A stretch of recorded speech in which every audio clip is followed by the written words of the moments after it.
Volume suara azan di masjid-masjid telah dibatasi hanya boleh mencapai 100 desibel. Tak hanya itu saja, khusus untuk azan, pengajian, dan lainnya harus memperhatikan kualitas rekaman, waktu, dan bacaan akhir ayat, serta selawat atau tarhim. Aturan baru tersebut mendapat tanggapan dari kalangan para ulama, diantaranya Ketua MUI Kendal, Kiai Haji Asroi Thohir.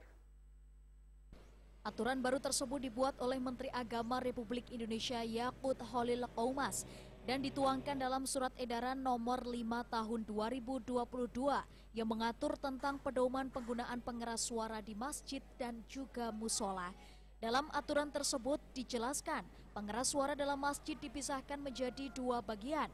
Pemasangan pengeras suara dipisahkan antara pengeras suara yang difungsikan keluar dengan pengeras suara yang difungsikan ke dalam masjid atau musola. Untuk durasinya, pembacaan Al-Quran atau sholawat tarhim pada waktu subuh hanya diizinkan selama 10 menit. Dan saat proses sholat subuh hanya diperbolehkan menggunakan pengeras suara dalam. Sedangkan pada saat sholat duhur, asar, maghrib, dan juga isya, sholawat dan tarhim hanya diperbolehkan menggunakan pengeras suara luar selama 5 menit saja. Aturan yang sama juga berlaku pada saat sholat Jumat, di mana pengeras suara luar untuk sholawat tarhim hanya diperbolehkan selama 10 menit saja.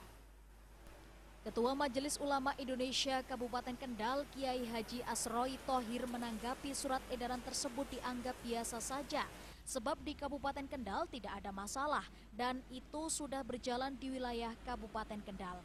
Semua yang dituangkan dalam surat edaran Menteri Agama khususnya di Kendal, Jawa Tengah tidak ada masalah, sebab kita saling menghargai antar umat beragama sehingga Kendal tidak ada yang protes keberatan sebab kata kuncinya adalah kita saling menghargai. Kalau kita ingin dihormati orang lain, mestinya kita juga harus mau menghormati orang lain. Beraneka ragam.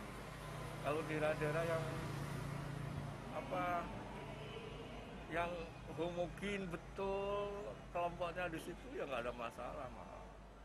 Jadi itu Pak Menteri kan mengantisipasi kalau di masyarakat yang sangat heterogen kondisinya, jadi perlu dimunculkan sikap saling menghormati. Nah, yang di Kendal ini kan tidak bertentangan dengan aturan itu kan, sudah berjalan dengan baik kok. Orangnya sudah mapan semua, jadi tidak masalah.